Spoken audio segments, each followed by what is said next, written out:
Residents of the Brazilian town of People's Alligator are up in arms after environmental authorities took their alligators away.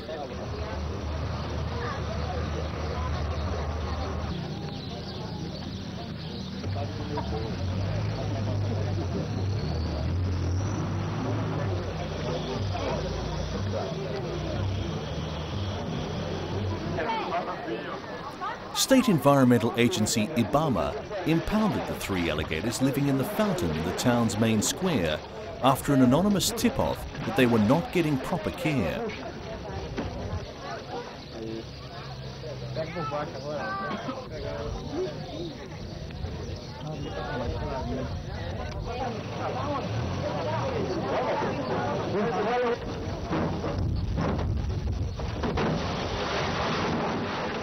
But town residents said they are the town's symbol, and after living in the fountain for 20 years, are well looked after.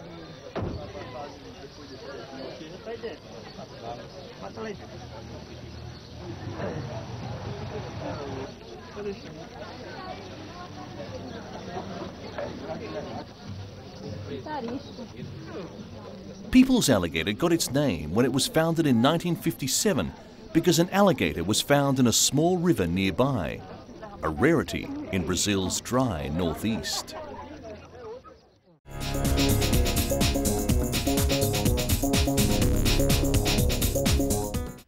Yoga seems to be stretching its boundaries with a class that brings dog owners and their pets together on a rubber mat for a half hour.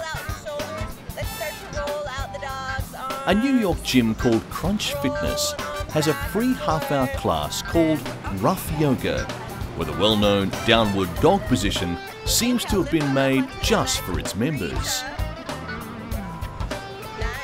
Susie Tiedelman and her 2-year-old Cocker Spaniel Coley hit the class, where people and their furry friends get together and de-stress and bond together.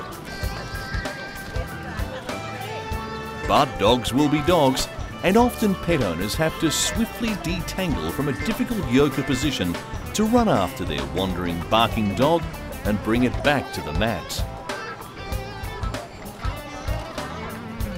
The class incorporates most of the traditional poses, and the dogs are just worked in clever, discreet ways. Dog owner Sarah Klein, who has attended all of the rough yoga sessions, says she has noticed that the class has a remarkably calming influence on her Cocker Spaniel, Isaac. Yoga for dogs, sometimes called Doga, has taken hold with pet lovers beyond New York. On bookshelves is Doga, Yoga for Dogs from Chronicle Books. The book is based on the fact that some of yoga's best known positions are based on the movements of dogs. It also has tips on practicing yoga with your dog. And yoga guru Bruce Van Horn says he has noticed with his own dog that the relaxation of yoga can rub off. At the end of the class at Madison Square Park, as the owners recite to relax, the dogs have their own way of cooling off. A quick dip in the pool with their fellow furry friends is a perfect end to the rough yoga class.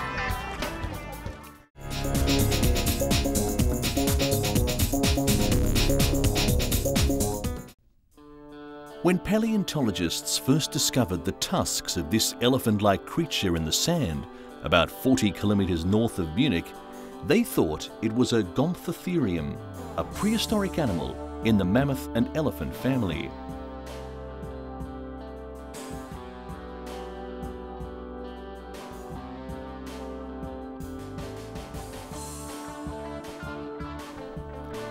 Hans-Joachim Grigor saw the remains of the bones by chance as he was driving past the sandpit one day.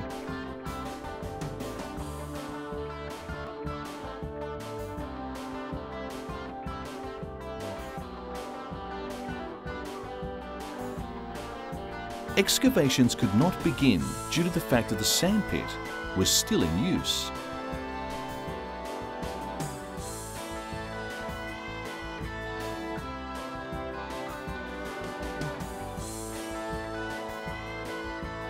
Grigor said he noticed two brown stripes in the wall, parallel to one another, which could have only been two tusks.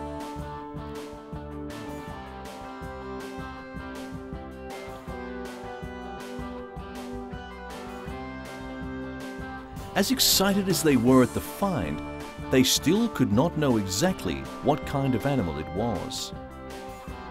As the digging got underway, Grigor said the scientists were astounded to discover that it was not Gomphotherium at all.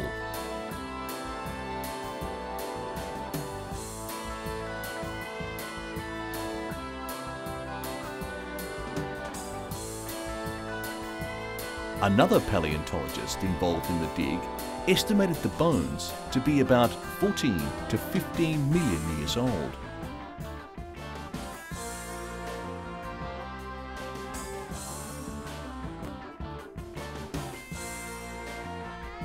Some have been destroyed through the sandpit digging, but a shoulder blade, a thigh bone, some vertebrae, and the shovel-shaped tusks are still in relatively good condition.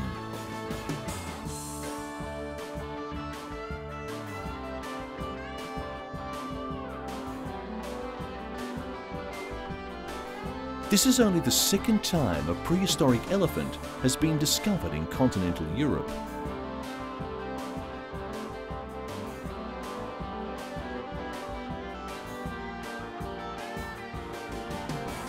In 1971, scientists excavated a near-completed animal in Mühldorf, also in Bavaria.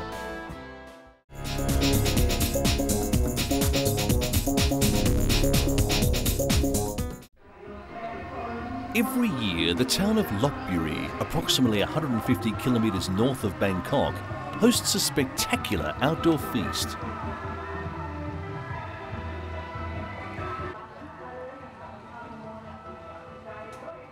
The guests of honour have a blast climbing over the food, stealing treats from each other and tossing their leftovers onto the ground.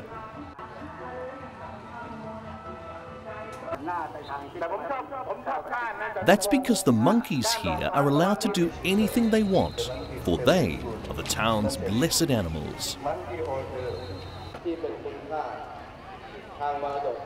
At dawn, dozens of villagers prepare the lavish banquet with a table topped with 3,000 kilograms of fruits, vegetables, boiled eggs, nuts and sweets.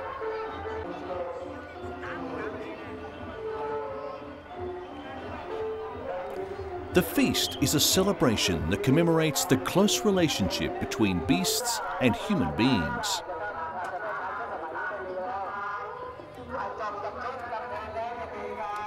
According to legend, the hero of the Ramayana epic rewarded his friend Hanuman the Monkey King with the fiefdom of what is now Lopburi.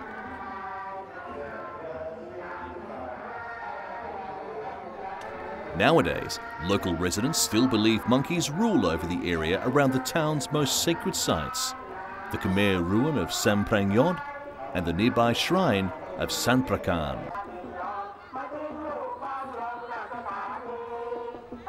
Although the monkeys live in the midst of the city and are not afraid of humans, they are kept wild.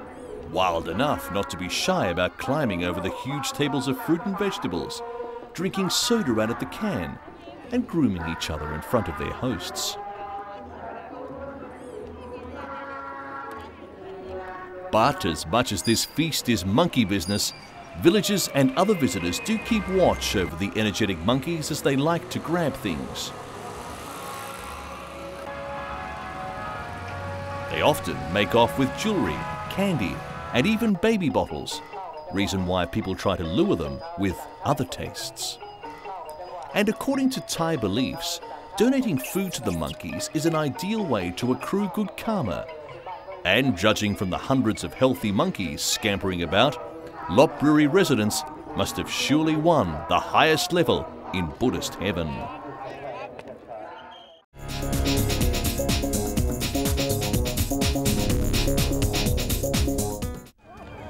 In a distinctly Kiwi version of Pamplona's famed Running of the Bulls, the small New Zealand town of Te Kuiti witnessed its own woolly version. As part of the ever-popular New Zealand Shearing Championships, where the country's top farmers bid to outdo each other in removing a sheep's fleece, organisers decided to parade 2,000 sheep through the town.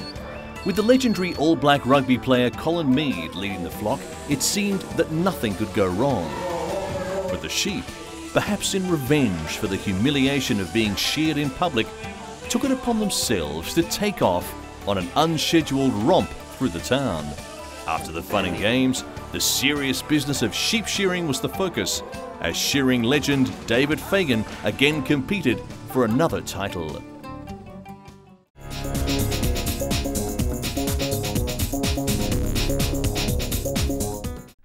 Koalas in a Belgian zoo are living on eucalyptus leaves produced in and imported from the United Kingdom. It's a race against time to deliver the expensive and vital delicacies in less than 12 hours. Time matters because these koalas want their tucker as fresh as possible. And as Australian eucalyptus is out of the question, the next best thing is flown in fresh from Britain. Kulungaluk and Dichitoda, the two koalas living at Plankandiel, have very strict dietary needs and require specific types of eucalyptus leaves in order to survive. VLM Airlines, a small Flemish air carrier flying daily between Antwerp and London City Airport, delivers fresh eucalyptus leaves to the zoo near Antwerp. And they do it for free, for the sake of the koalas and branding. The leaves come from Mac Foliage, a British company specialising in growing more than 30 different species of eucalyptus. They export and distribute to zoos and animal parks, as well as florists and wholesalers across Europe. The zoos of Duisburg in Germany, Bourval in France, and Vienna in Austria are also feeding their koalas on Devon-grown eucalyptus.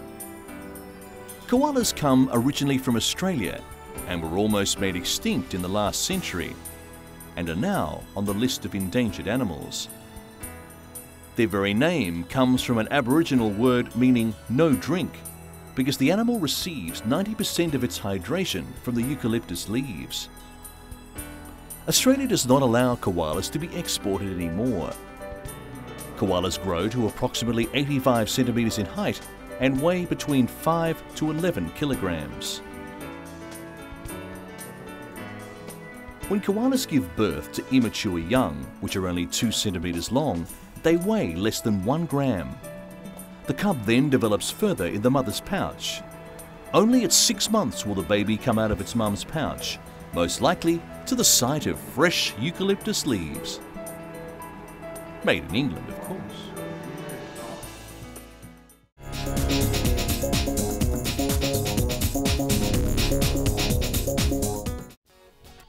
Debeo, an 11-year-old female golden monkey in Beijing Safari Park, gave birth to twin males.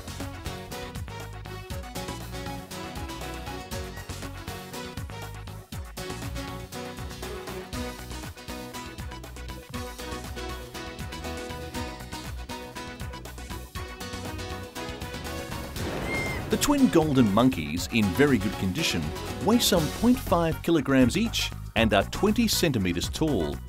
They were breastfed by their mother. A rare animal species in the world, the golden monkeys, which have been listed under priority state protection in China, inhabit mainly the mountainous areas.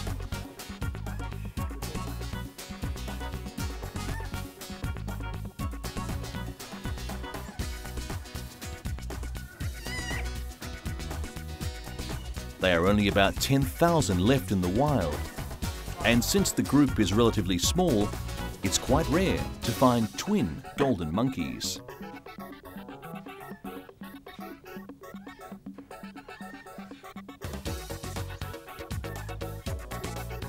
There are 35 golden monkeys in this park. Before the park hosted this first pair of twin golden monkeys born in China, it saw another 2 single-birth baby golden monkeys born earlier in the year.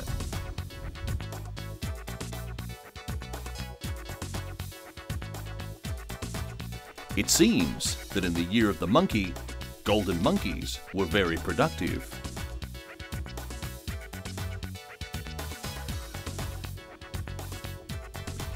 In order to help DeBeo produce more milk, keepers provided nutritious foods such as Chinese dates, milk powder, walnuts, and peanuts.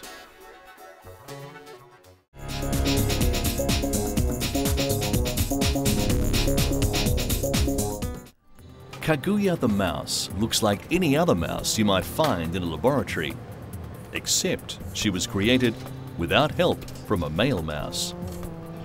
Bees, ants, aphids, some fish and reptiles reproduce without having sex in a process called parthenogenesis. But creating a living mammal from same-sex parents was thought to be impossible until now. The birth of Kaguya, the daughter of 2 female mice, shows that a healthy mammal known as a parthenote can be created without any male help. Mammals inherit one set of chromosomes from their mothers and another from their fathers. Embryos containing only female chromosomes usually die early in the womb, and those with only male genetic material are abnormal. The fused eggs were chemically activated to produce embryos that were implanted into the wombs of mice. Only 0.6% of the embryos created survived. It took hundreds of fused eggs to produce 28 offspring, but Kaguya was the only mouse to survive. The research showed it was highly unlikely the technique could be applied to humans.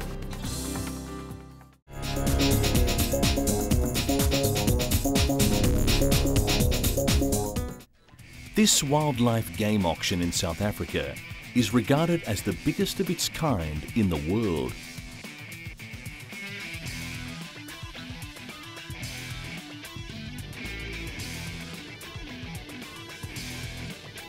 It's held every year to provide the country's public and private game reserves with an opportunity to buy wildlife from other game reserves that have an overabundance of certain species.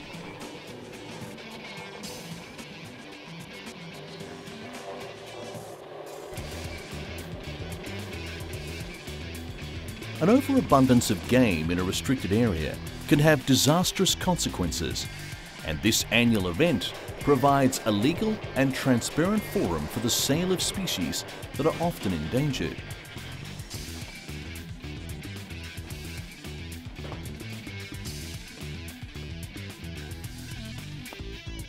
Revenues derived from game sales are utilised for conservation programs.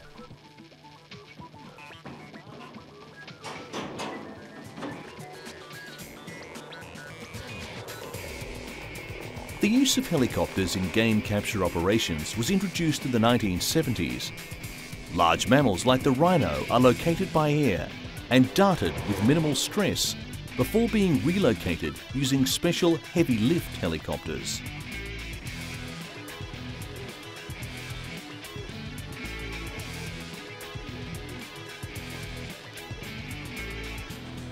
Rated by the game industry as the top game auction in the world, the annual KZN Wildlife Game Auction has earned a solid reputation in the industry for providing top-quality game kept and delivered under excellent conditions.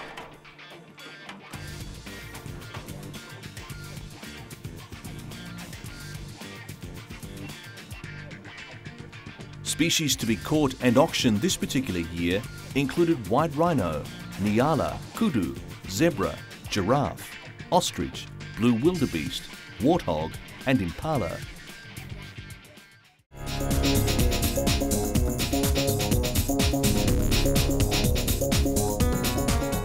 After a 17-year nap, trillions of red-eyed insects crawled their way above ground in 14 states and the nation's capital in America.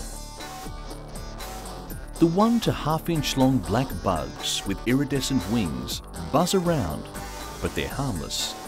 They don't bite or sting, and they live above ground as adults for about 3 weeks, just long enough to reproduce before dying.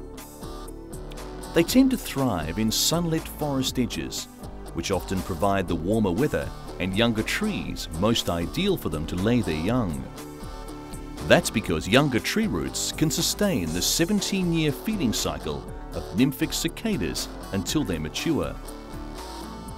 There are more than a dozen broods of 17-year cicadas, along with several 13-year varieties.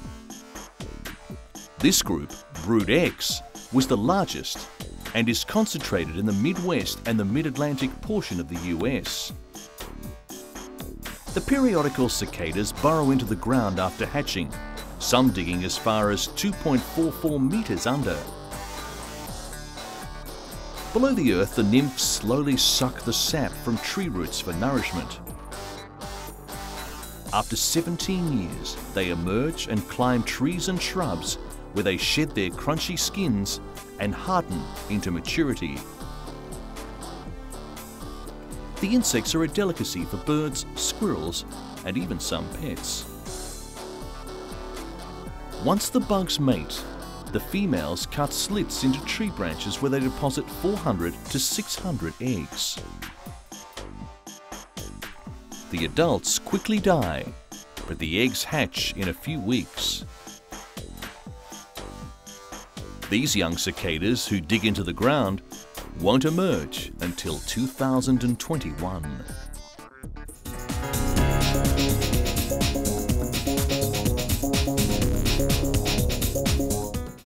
This may look like three frogs mating, but experts believe it's actually one frog with three heads. This unusual amphibian also has 6 legs. It was found at a children's day nursery in the English village of Weston-super-Mare in Somerset. Wildlife experts are stunned.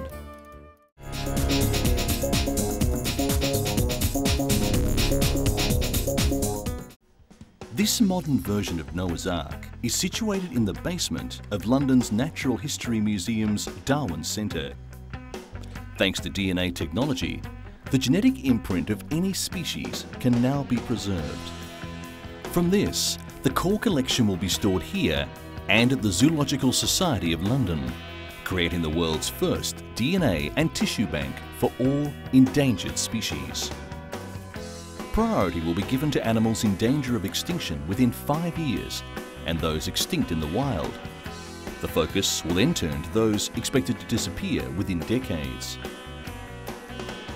Sir Crispin Tickell, formerly UK Ambassador to the United Nations, is the patron. The first entries include a yellow seahorse, a dove from Mexico, and a horned oryx from North Africa. 300 years ago, the dodo, a flightless bird, was hunted to extinction. And launching the Frozen Ark should be a major step towards ensuring as many species as possible continue to enrich our world.